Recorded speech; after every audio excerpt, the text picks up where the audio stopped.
Realidad. DJA Realidad.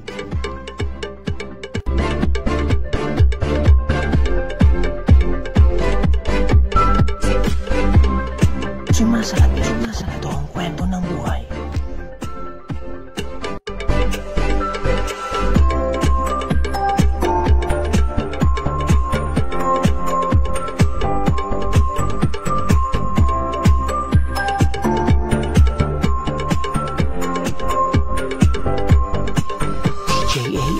DJA Realidad.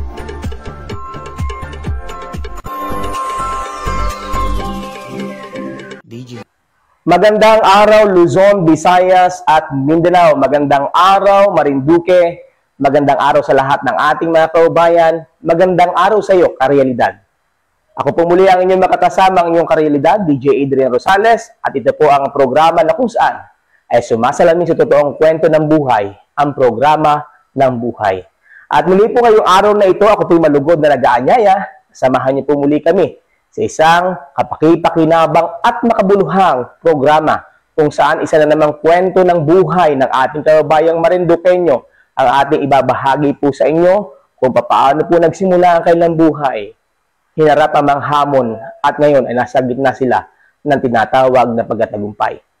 Muli po, binabati rin po natin ang ating mga kababayan na nanonood sa iba't ibang bahagi ng ating lalawigan, sa iba't ibang bahagi ng mundo na naabot ng ating programa via Facebook Live, at sa lahat din po ng ating mga kababayang Pilipino, especially ang ating mga kababayang OFW. Muli po ngayong araw na ito ay samahan niyo po kami at isang magandang kwento ang aming ibabahagi sa inyo na hindi hadlang anuman ang ating pong buhay sa ngayon upang makamit at maabot ang ating tagumpay. Isang totoong kwento ng buhay. At ngayon pong araw na ito ay atin pong ipakikilala. Isa pong de Campanilla, isa pong abogada na dumaan sa iba't ibang hamon ng buhay pero hindi naging hadlang yan upang maabot ang kanyang tagumpay na siya namang nais ng ibahagi sa ating mga kababayan, especially sa bayan po ng Gasan. At ngayon po ay ating welcome ang ating panauhin, ang ating pong isang masasabing inspirasyon sa ating mga taga Marinduque, hindi lamang na mga kabataan kundi na mga nasa tamang edad. Welcome po to our program at ipakilala po natin o siguro si Atty. Na magpakilala ng kanyang sarili. Welcome po sa ating programa. Maraming salamat, Adrian, sa iyong napakagandang pagpapakilala. At ito rin ang pagkakataon na binabati ko ang lahat ng mga taga Marinduque, mga taga Gasan Marinduque, at katulad nga na nabanggit mo sa lahat ng mga nanonood sa iyong napakamatagumpay na programa. Maraming salamat. Yes po. And siguro, attorney, ikaw na po magpakilala. Sino ba si Attorney Soberano at ano po ang iyong buong pangalan para at least doon sa mga hindi nakakilala ay makilala po ang isa sa pinagmamalaki nating kababayang Marinduqueña. Ang buo ko pong pangalan. Opo. Kasi, attorney, ano po, the same story, ano, parang sa akin. Siguro nga, dahil nai-enjoy pa rin natin yung panahon nating kabataan, ano po, yung pagtitinda, parang laro na mayroong pakinabang. Correct po ba? Correct. Oo. Talagang ganoon ang pananaw ko. At saka ang pananaw ko ay kung hindi kami kikilos, ay walang mangyayari. So, alam mo, Adrian, ganoon ang buhay namin. Pero ang masasabi kong, lagi kong sinasabi yan sa lahat, ang pinaka-vivid na memorya ko ng aming kahirapan, na siyang nagtulak sa akin para, kumbaga, gawin ang lahat na hindi ako gugupil sa anumang hamon, ay ang nanay ko, napaka-maparaan. Lang. Kumbaga, naging challenge po sa inyo na malaki yung ginagawa, nakikita nyong paraan na ginagawa ng magulang nyo to the point na talagang kahit nakakahiya, ano po, sabi nga po ninyo na yung lumalapit ka, na minsan babaratin ka pa, ano po, parang minsan parang masakit, ano po, pero alang-alang sa iyong mga anak, tigit mata na yung gagawin niya, ano po. At yun yung nakita po ninyo. Yun ang nakita ko. Opo. At yan din ang aking siyempre ginawa yun din ang aking panununtunan na ang magulang ay responsable sa lahat ng kanyang mga anak. At kasabay noon ay bigyan niya ng weapon para ang kanyang anak ay maharap kung anong mga hamon ng buhay. And in the end, salamat kung some returns will be given to you, but we should not expect anything. Yung ba parang tayo ay nandito para tayo nag-anak, itaguyod natin, and that's it. Pero ang mas mahigit na tumatak sa akin, Adrian, at yan ang aking ang nangyari ko, bakit ako ay after so many years ay bumalik ng gasan na tumulong at magsilbi, tumulong sa mga nangangailangan dahil ang napakaraking, kahit na ganong hirap, hindi, parang kala ko nga, ganun ang buhay na talagang mahirap lahat. Kasi sa public school, wala ka namang makikitang nakakaangat sa'yo. So, kami isang kilometro lang ang layo, ang nagawa namin para mabilis. Nakabit kami sa kalisa. Yung habang nagtatakbo yung kalisa, dahan-dahan naman yun. Di ba maya lang, nandun na kami. So, parang, yun ang nakita ko at nagpapasalamat akong public school.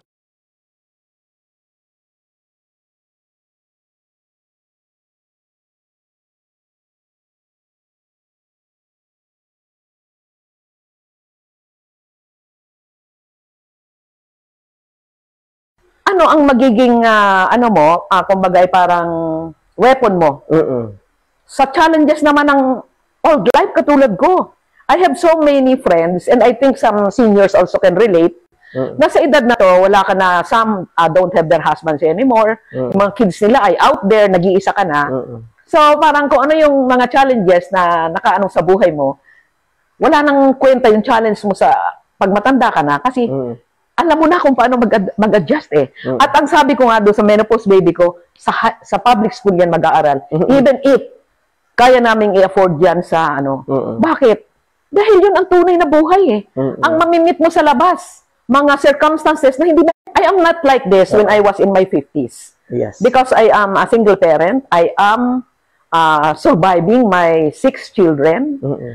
And noong una talagang sa akin mabuhay ko yung mga anak ko, bigyan ko ng edukasyon, magkaroon kami ng sapat para sa at least maayos na araw-araw.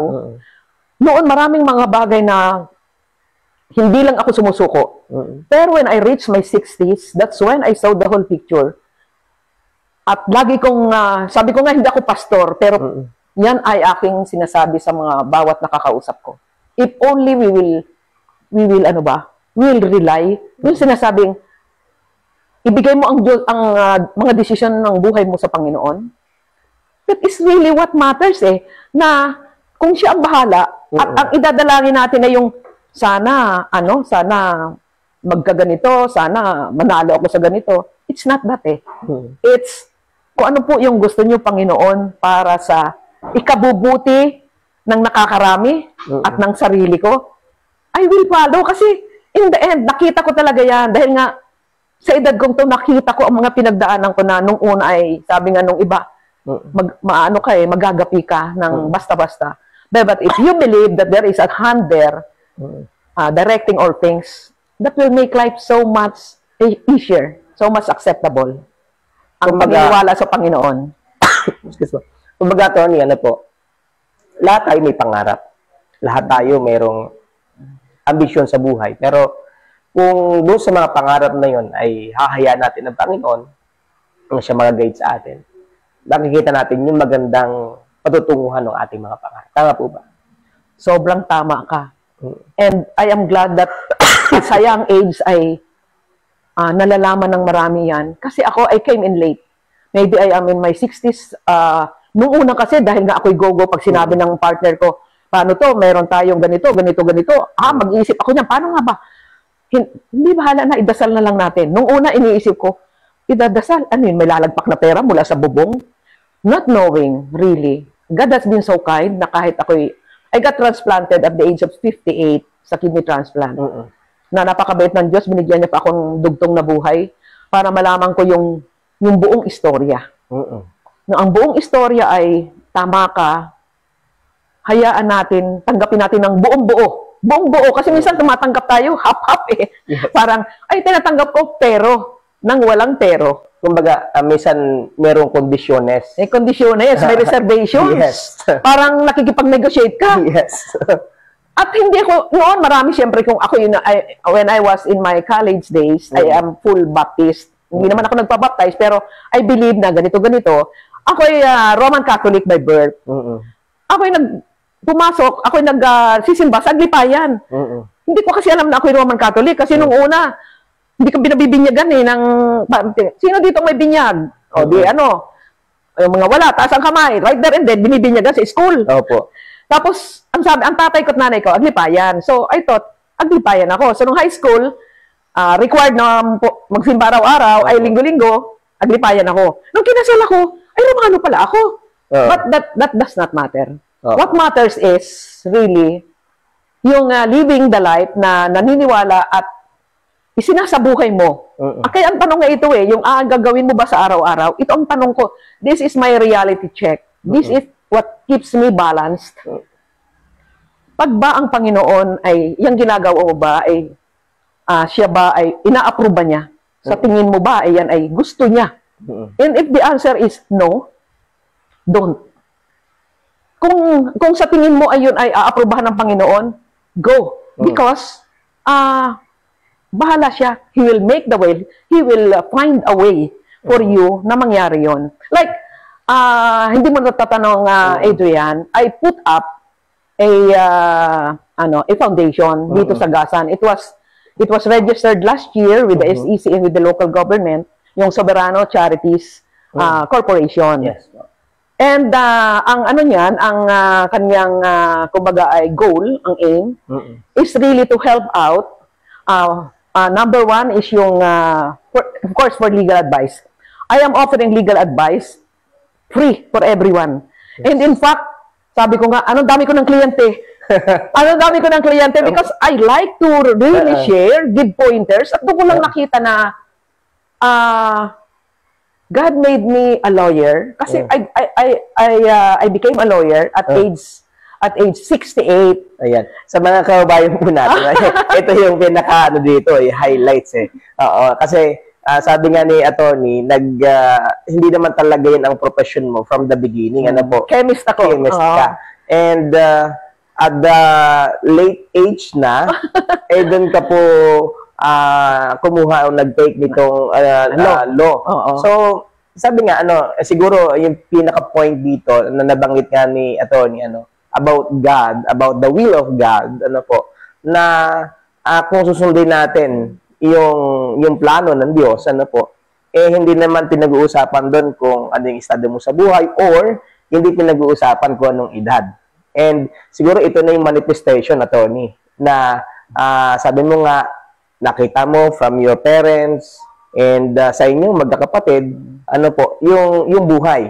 At sabi mo nga, may mga taong ginamit din ng Panginoon para maabot mo kung ano yung mga pangarap mo at dumating din yung point na sa iyo mismo, na nakita mo na mas maganda pala yung plano ng Diyos dahil nung dumating ka sa pagkakataon na transplant ka, o nagkasakit ka, ay mas nakita mo yung direksyon na gusto ng Panginoon sa iyo. At ito na yon. Ito na yon na naging lawyer ka at ngayon ay nakapagtayo ka ng isang charity foundation na ngayon ay nagsisimula na makatulong sa ating mga kababayan. At siguro ang tanong natin, ayan, hindi ba naging mahirap sa'yo na senior ka na nung mag-take ka ng law and mag-take ka ng bar? Opo, pwede bang ibahagi mo sa atin bago natin pag-usapan about the charity foundation? Of course. Dahil masasabi kong ito yung kumbaga sa buhay mo, ito yung highlight. Ay pangarap ko, bata pa ako. Sabi ko nga, pangarap ko to, parang nung nagkakaisip pa lang ako Dahil ang sabi ng tatay ko sa akin, dahil sa aming magkakapatid, ako yung ako yung matanong. Nung ang mga bata nung una, Adrian, hindi pa pwedeng sumagot-sagot. Kahit na yung tanong mo ay very valid, ay hindi ka pwedeng susuway o sasagot o magtatanong sa magulang. Ganun ang tatay ko. At least yung nanay ko hindi, pero yung tatay ko ganun. So pag may sinasabi niyang, pagka ikaw ay papaluin dahil may ginawa yung isa, damay-damay. Parang napalo kayo lahat. So parang, bakit ganun? So at an early age, alam kong ako'y matanong. Alam kong ako ay fighter for what I think is not right. Bata pa lang ako, talagang nakikita ko na yan, hindi pwede yun kasi ganito. And nasa isip ko na noon pa, Ako'y lumalaki, nag-teenager ako. I never read romance books. I read spy, law, etc. Yung talagang inkling ko. And I feel so happy na nalalaman ko yung mga bagay-bagay na yon. And that is my ambition, my goal na maging isang abogado. Nung ako'y makagraduate ng ng high school at ako'y kumuha ng chemistry, maglolo na sana ako noon. Sabi ng parents ko, ay, ang dami mong paaralin, sunod-sunod. Di ba noon ay pag natapos ka, yun mga kasunod. So, ako ay pagkatapos ko noon, ako muna yung nagtrabaho as a chemist. At medyo pinalad naman, nakapagtayo kami ng isang paint manufacturing, nakapag-ano kami ng mga negosyo. And then, when I was 58, I got transplanted, kidney transplant. So, yung aking dream of being a lawyer, parang na-set aside. Paano ka mag-dream na being a lawyer? Dinadialysis ka. Every other day, dinadialysis ako. So, parang, at saka, may mga anak na ako nun lahat, malalaki na. And then, one day, kata-transplant ko lang nun, I got transplanted October. Nakita ko sa TV na merong isang naging top 10 sa law bar exam. Nakita ko siya ay 64. 64 years old. So, parang hindi ko masasabing God has a way. I do not watch TV before I go to the office. First time na panood ko sa Magandang Umaga yata yon. Basta kay ang nag-introduce pa si Anthony Taberna. Sabi niya nabuksan ko ang TV before I go to office. Yung ko lang nabuksan. Hindi ako nanonood pero binuksan ko nung araw na yon. Tapos may narinig ko, wag po kayong alis kasi po may interviewin tayong naka-top sa bar exam. Ay may edad na po. So it caught my attention. Sabi ko doon hindi muna ako papasok sa office. Manonood muna ako. And what I saw really inspired me. Siya ay 64 years old. So, nung 64 years old siya, number 9 siya sa bar exam from San Beda. At ako ay na-inspire. Sabi ko, 64 siya. 58 ako ngayon. Kung ako'y kukuha ng bar, plus 4, 62 lang ako. Mas bata pa ako sa kanya. Pwede. So, immediately, pagpasok ko sa office, sabi ko, hanap ako ng law school. Sabi ko doon sa secretary, nakahanap ako ng law school. Mag-aaral ako ng law. And that started it. I was accepted at wala na akong March na eh. Sabi ng doktor ko, ay dinalaman sa school, ikaw UP pala ay kata-transplant lang.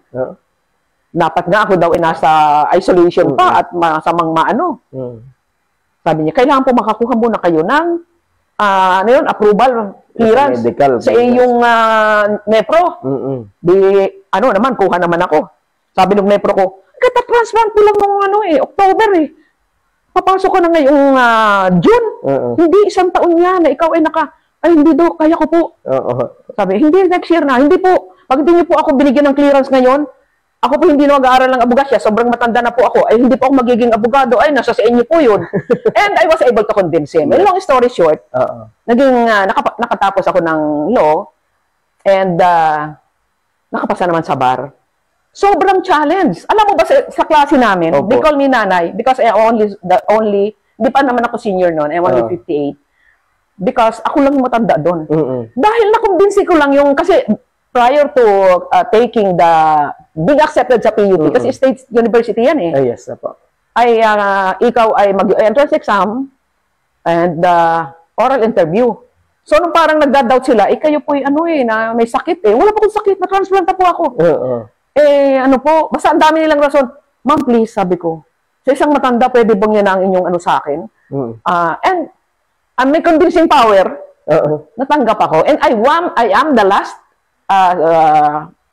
last person na tinanggap nilang may edad. After me, hindi na sila tumanggap. And sabi nila kasi pag nagkasakit ako at tumigil ako, sayang yung slot ko. And I proved them wrong because all throughout my law student life, I got absent only for 2 days. Imagine that. For 2 days, samantalang doon ay uso yung every other day. May absent. For the whole length ng pag-aaral ko. And ang challenge doon is, although nung ako yung college, high school, matalino ako, napurol na yung aking memorya. And law is much on memorizing. Memorizing the laws, memorizing the mga Republic Act, etc. And of course, yung mga batas, kailangang ma-memorize mo siya almost word for word.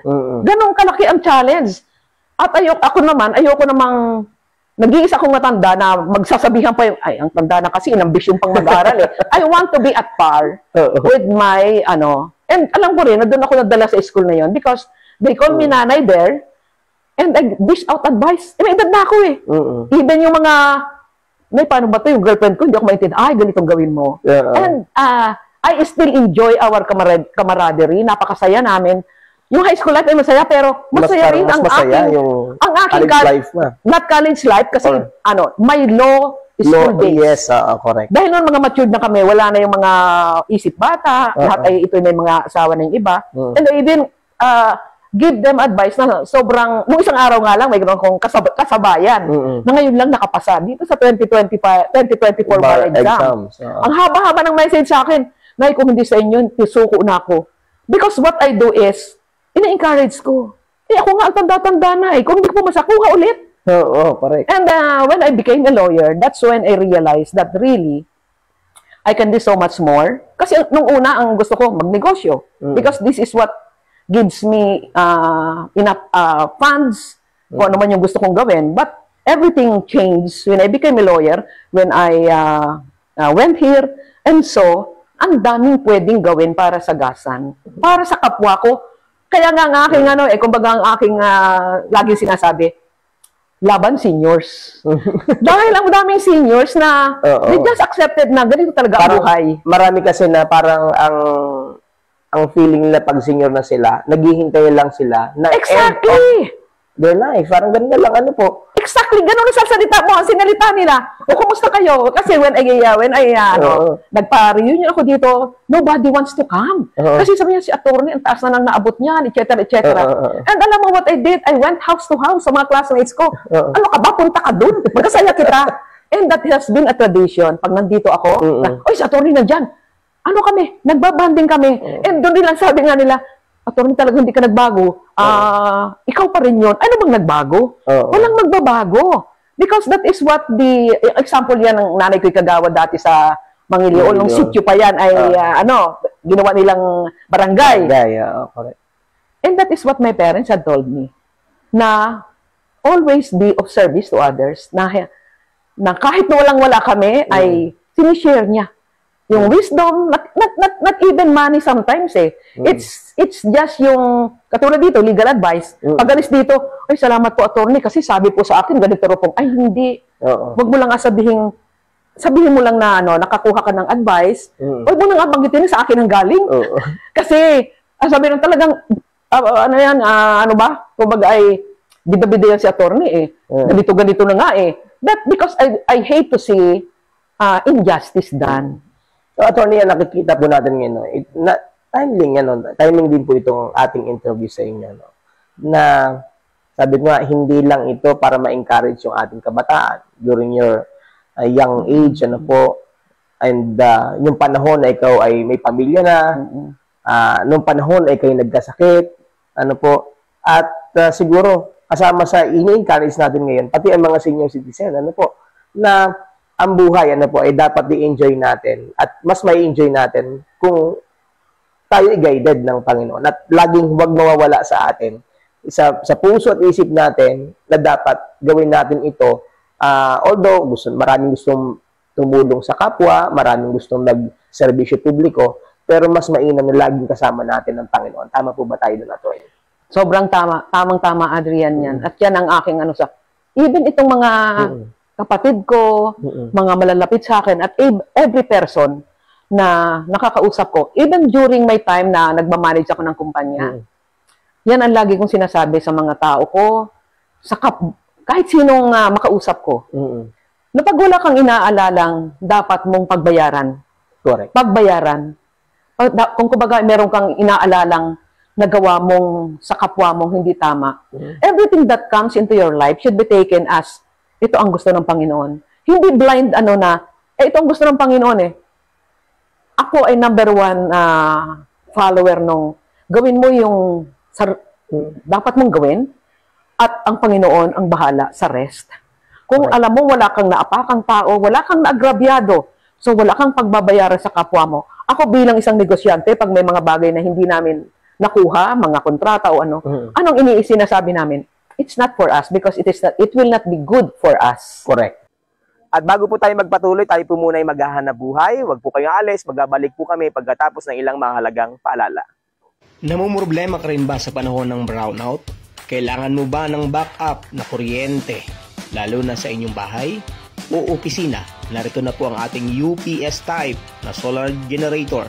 Pwede sa ilaw at iba't ibang mga gamit sa bahay gaya ng electric fan at ganoon din po ang charger ng ating cellphone. Pwede po itong i-charge sa solar panel at pwede rin po sa ating kuryente. So ito na po, AC/DC UPS type. For more information, please call 0906-560-3650. At muli po na nagbalik sa ating programang Ang Realidad at muli po natin makakasama ang ating panauhin si Attorney Soberano. Yun lang ang susi, Adrian. At yun ang, sabi ko nga, hindi ako pastora, pero yun ang susi. I learned it siguro, alam ko, in my, at the back of my mind, in my subconscious, even sa bata ka pa, naniniwala ka naman sa Diyos eh. Naniniwala ka andyan siya. Pero parang it's not a real belief in the sense na you live your day-to-day life na siya ang guide mo. Pero yung even at this age, sabi ko nga sa mga senior, nagpa-ano ako dito, nagpa-event ako ng seniors dito, kami lang matatanda. Sabi ko, gusto nyo, mag-zumba tayo, kukuha tayong instructor. Because we had been and still are useful members of the community. Humanap kayo kung ano yung sa tingin nyo, na i-contribute nyo. Para everyday nyo will be productive, will be of purpose. And kako nandito ako, at marami na sa kanilang, ay naisip ko nga, attorney, sabi mo nga, saya-saya lang. Huwag mo na problemahin yung anak mo'y ganire. Naibigay mo na hanggang doon lang ang maaring, ipagdasal mo. Yan ang best na maipaano mo, na ipanalangin mo. And even yung forgiving others. When I was young, I do not. Kasi naisip ko, may ginawa ka sa akin, humanda ka. Hindi lang siguro ngayon. I know how foolish I was. But God has been very good na ang nadaanan ko sabi nga, yung mga challenge sa sakit. Ako, Adrian, muntik na akong ma-COVID nung namatay si Claire de la Puente. It was my time. Sabi ng doktor, kung natagal-tagal lang ka pa po, ay ikaw po ay out na, walang makuhang ospital eh. Wala. That time. Alam mo saan ako napunta? From Cainta, napunta ako ng Kalamba. Because yun ang nagkaroon ng biglang opening. Sabi ng doktor, ay kung kayo po ilang oras pa, dahil may oxygen went down.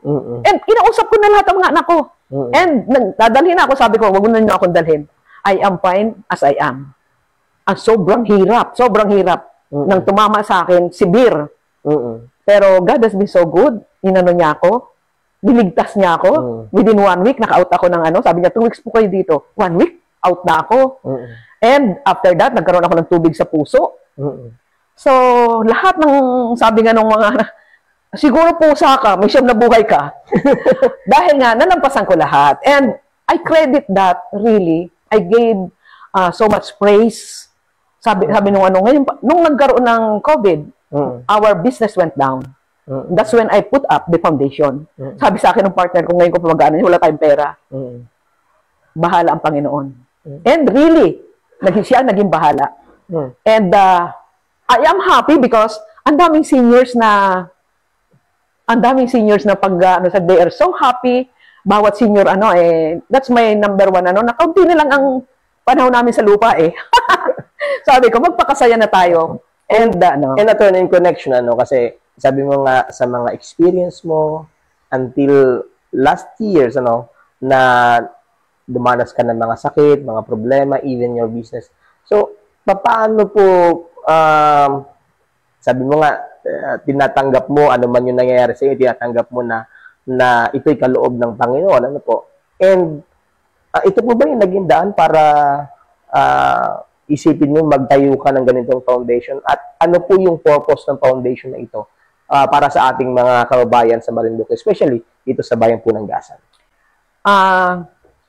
Ang dahilan ay gano'n na nga sa lahat ng napagdaanan ko and giving back, paying forward, na sa mga biyayang binigay sa akin ng Panginoon, siguro material man and katayuan, sobrang bait niya sa akin. Kung mahaba pa ang ating panahon at makwento ko sa iyo, ako'y scientist in a way because I'm a chemist. I always believe that there is a reason, a scientific reason for things not known. Yun ang belief ko. As a scientist. As a scientist. Kasi Kaya nga pag dito, nung bata pa ako, kaya ang tapang ko, wala pang mga bahay dito, no, nag-iisa lang kami dito. Ang layo-layo, tapos may mga babalitaan kang makatok daw, tapos daw mamamatay ka. Yung mga sinatawag na mga kapaniwalaan nung bata pa ako, tapos madaan ka daw dyan, Hindi ako lais. Hindi ako takot. Kasi nga, parang, kumbaga, hindi ka naniniwala kung wala kang pruweba at wala ka nung bata pa ako, hindi ko pa isip yun. Basta lang, matapang talaga ako.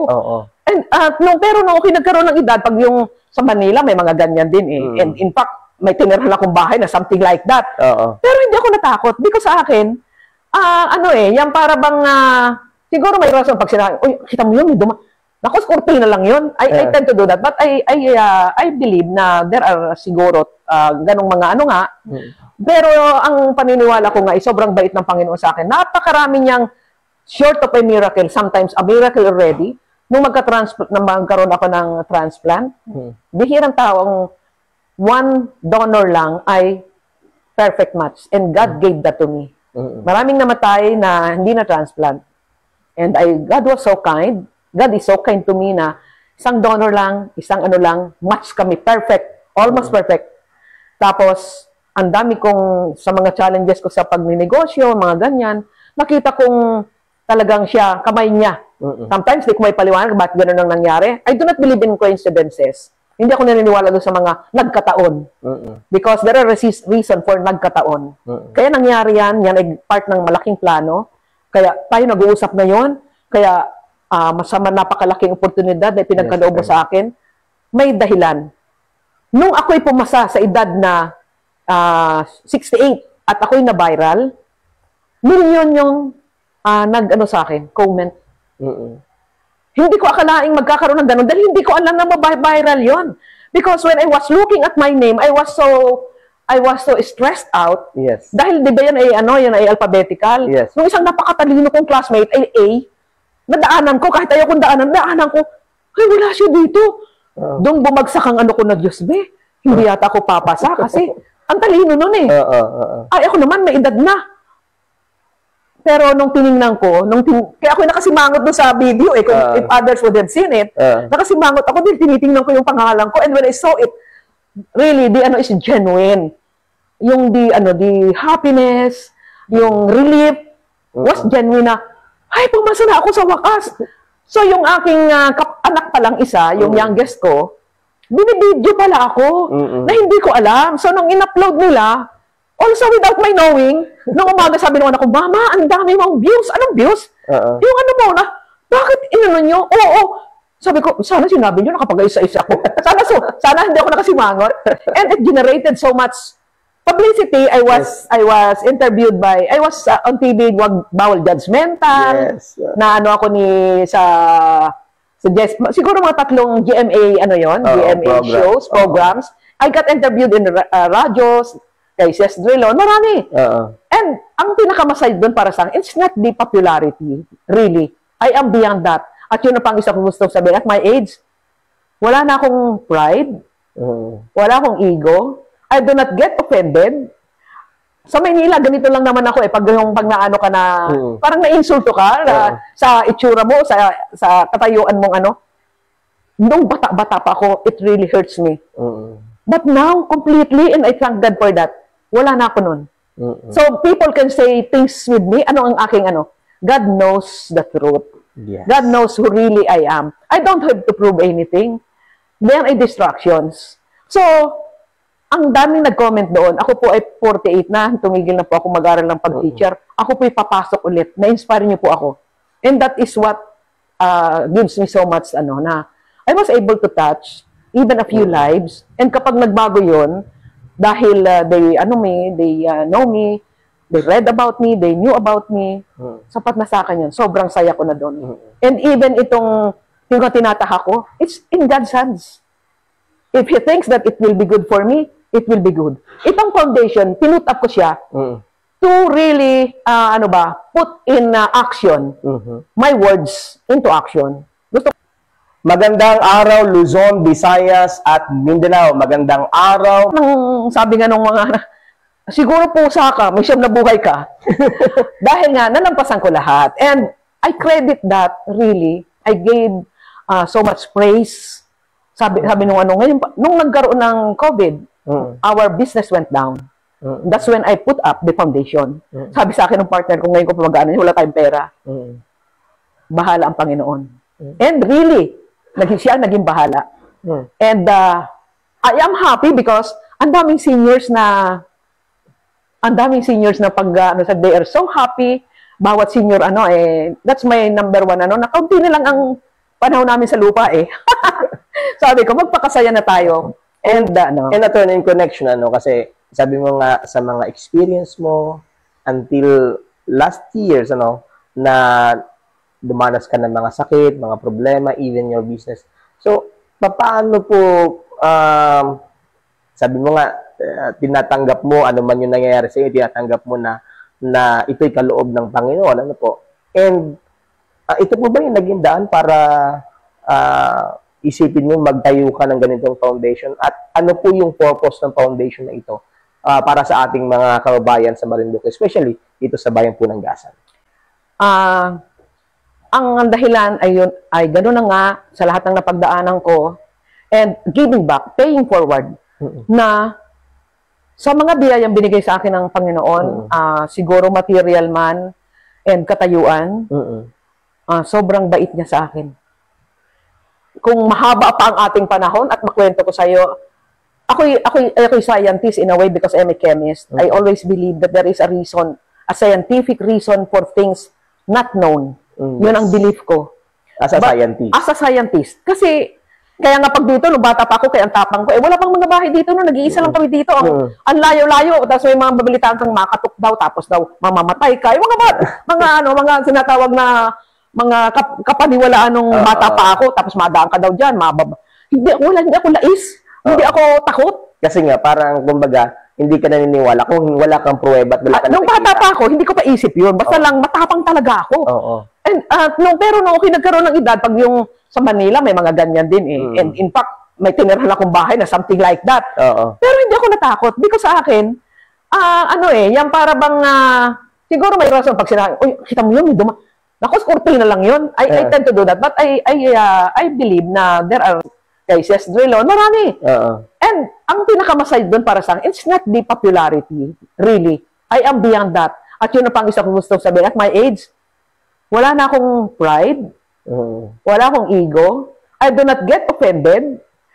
Sa Maynila, ganito lang naman ako pag naano ka na, parang na-insulto ka sa itsura mo, sa katayuan mong nung bata-bata pa ako, it really hurts me. But now, completely, and I thank God for that, wala na ako nun. So, people can say things with me, ang aking God knows the truth. Yes. God knows who really I am. I don't have to prove anything. There are distractions. So, ang daming nag-comment doon. Ako po ay 48 na, tumigil na po ako mag-aral ng pag-teacher. Ako po ay papasok ulit. Na-inspire niyo po ako. And that is what gives me so much, na I was able to touch even a few lives. And kapag nagbago yun, dahil they know me, they read about me, they knew about me, sapat na sa akin yun. Sobrang saya ko na doon. And even yung tinataha ko, it's in God's hands. If He thinks that it will be good for me, it will be good. Itong foundation, pinut up ko siya to really, put in action my words into action. Gusto kong tumulong sa senior, and sa mga humingi ng legal advice. May mga scholars na ako ngayon. Wow. May mga scholars na ako ngayon. And many are still applying. At hindi academic grades ang aking basihan. Di ba noon, you have to maintain this kind of grade. Yes, yung grade dapat nasa mataas. Dapat ganito ang grade mo. Maintain mo. Not with me. Iba ang aking makita ko yung passion mo to really finish your Kasi sa isang pamilya, may 9 na anak. Ganun lang sila. Wala na makapag-aral. Hanggang high school lang.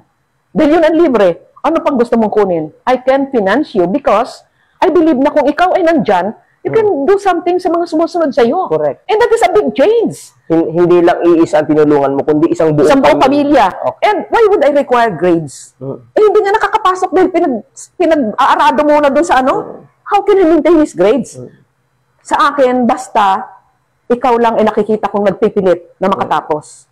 Nagpipilit na makatapos, paano mo ma-maintain yung 90 o 85 na requirement sa grade, ay absent ka nga lagi eh. Pero kung ikaw ay talagang gusto magsikap, susuportahan kita. Kahit ang grade mo ay hanggang dyan lang sa 75. Okay sa akin yun. Good to hear.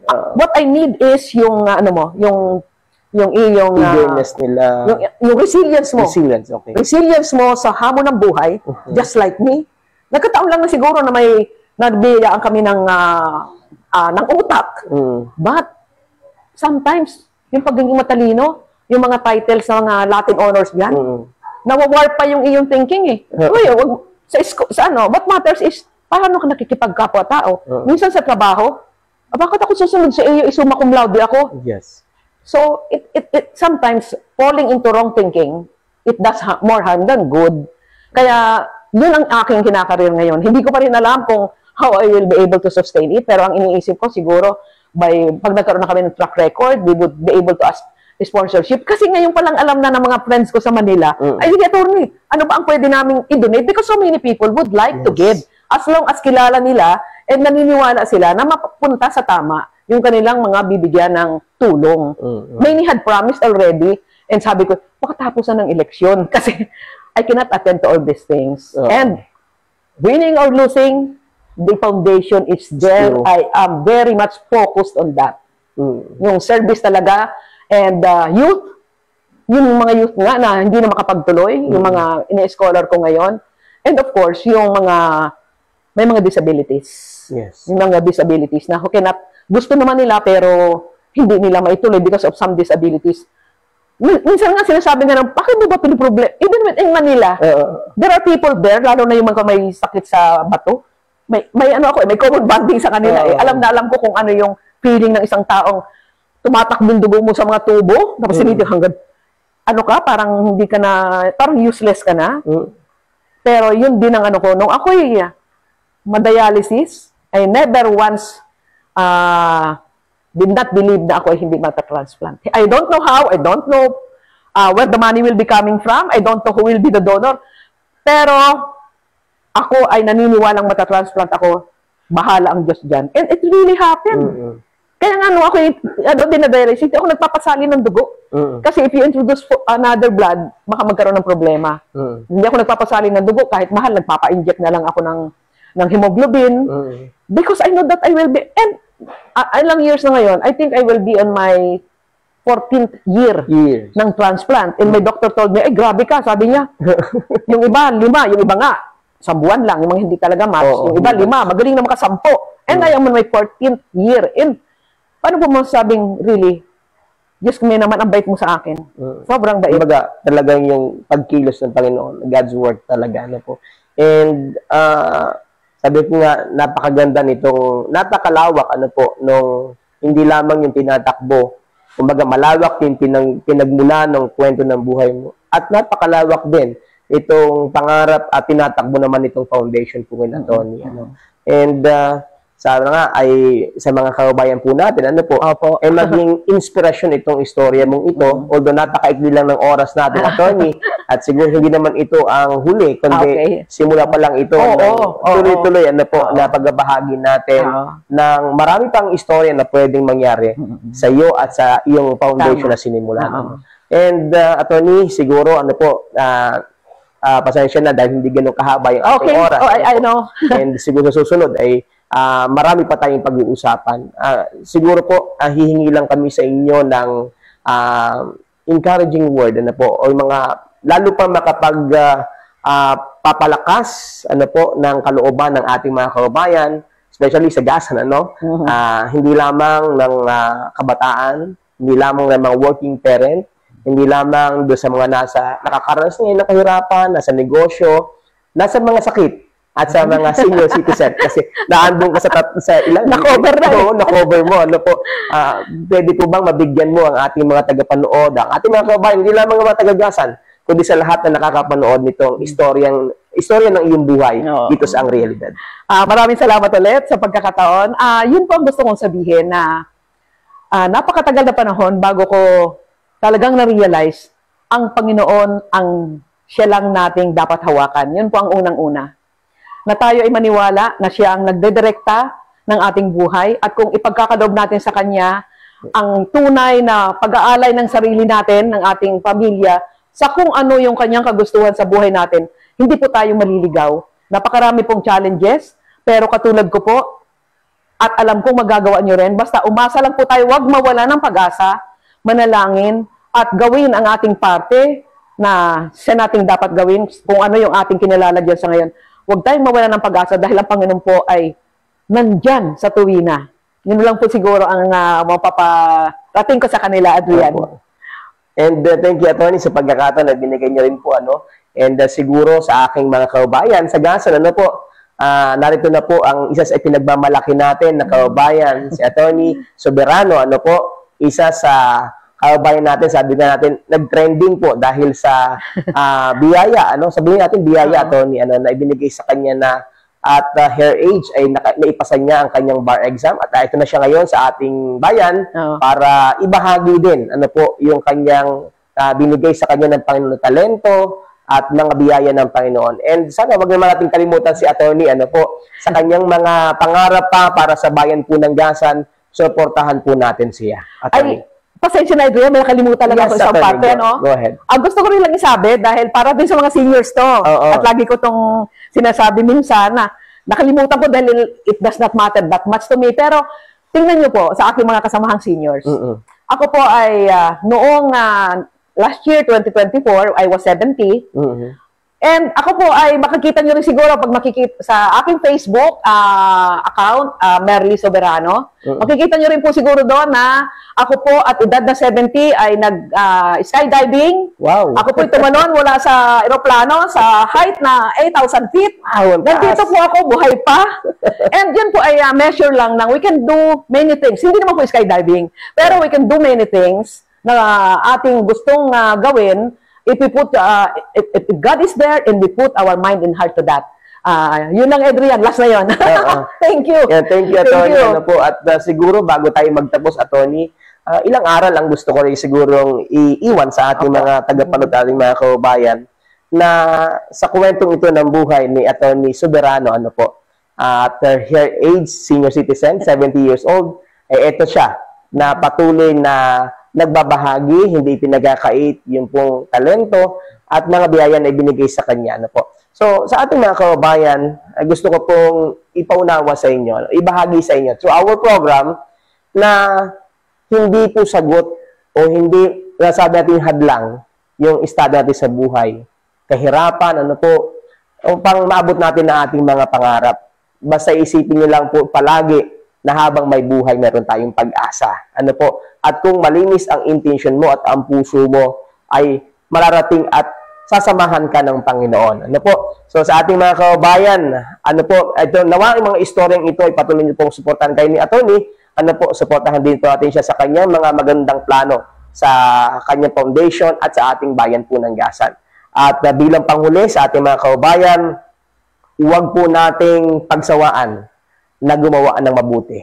Dahil sa huli, tayo rin ang mag-aani. Ako pong muli ang inyong kabayan, DJ Adrian Rosales, at ito na po ang isang totoong kwento ng buhay. Sana po ay na-inspire po kayo sa magandang kwentong ito at maging daan ito upang patuloy tayong lumaban sa ating pang-araw-araw na buhay. At ito po, ang kwento ng buhay, ang realidad. Ako pong muli ang inyong kabayan, DJ Adrian Rosales, isang mapagpalang araw sa inyong lahat. God bless us all. Thank you, Atty. Ako yung kinalabutan doon sa wag magsawang gumawa ng mabuti. Opo. That is a very real ano. And tama kayo riyan, hindi lang tayo ngayon. Pag may mga iba, ikaw yung malayo ang naaabot. Malawak ang iyong nararating. Opo. And nandito ang foundation. I will be one with you. Kung ano man yung mga sa tingin mo, attorney, may ganito. Not even with Gasan. Opo, Atty. DJ Realidad.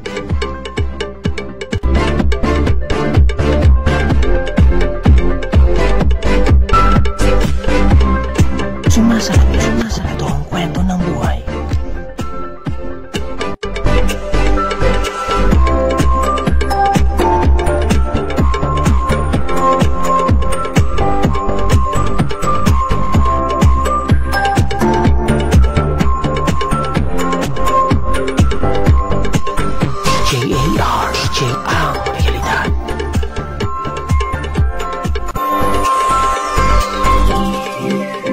Namumroblema ka rin ba sa panahon ng brownout? Kailangan mo ba ng backup na kuryente, lalo na sa inyong bahay o opisina? Narito na po ang ating UPS type na solar generator. Pwede sa ilaw at iba't ibang mga gamit sa bahay gaya ng electric fan at ganoon din po ang charger ng ating cellphone. Pwede po itong i-charge sa solar panel at pwede rin po sa ating kuryente. So ito na po, AC/DC UPS type